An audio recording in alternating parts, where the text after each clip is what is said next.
guys! So for today's video, meron ako short tutorial. So gusto ko kayong turuan kung papaano nga ba. Alam ko kasi yung ibang mga tao dito, alam na to. Pero para po to sa mga hindi pa po nakakaalam.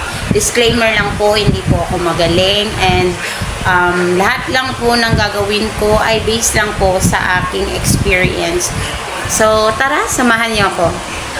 So maraming nagtatanong guys kung paano daw po ma-avail yung G-Loan. And if hindi pa ninyo alam kung paano mag-avail ng G-Loan dito sa ating GCash application, so this video is for you. Panoodin nyo hanggang dulo. Ayan na guys, na-open na. So merong wallet, save, borrow, and grow na nasa itaas. So itong save guys, dito natin pwedeng i-deposit yung pera natin kapag gusto nating makasave ng pera. At dahil nga kailangan natin si G-Loan, punta tayo dito sa borrow, then click ang ating G-Loan, and then ito yung lalabas. So kapag may lumabas dito guys, any amount, ibig sabihin pwede po kayong mag-loan. Guys, kung gusto pala natin mag-loan, may nakalagay dyan na amount. Then, ito yung sa akin. Ang loan amount na pwede kong hiramin is 300 pesos. So, payable siya ng 14 days. Then, pipili tayo ng purpose of loan. So, para saan po yung ating loan? So, sa akin, ang pinili ko, general expenses or others. Take note guys, depende po sa inyo kung anong pipiliin ninyong purpose of loan. Then, yung 300 pesos na 14 days ko siyang babayaran ay magiging 319.50 pesos. Take note nga pala guys, yung principal amount na hiniram ko is 300 pesos at ang interest po niya ay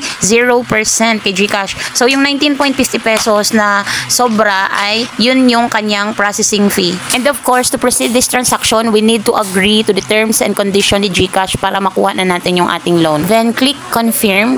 Ayan, then may verification pa siya sa ating number. So ayan, ilagay lang natin yung OTP, then submit. At pag na-submit na nga natin, ito yung lalabas. Congrats, your loan application is successful. Then click OK.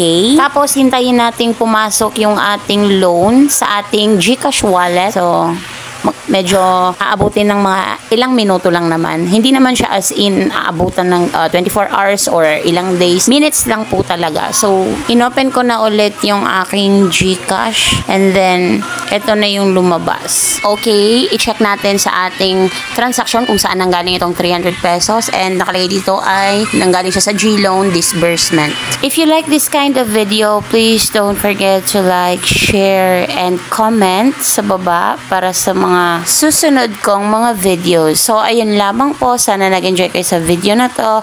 Babush!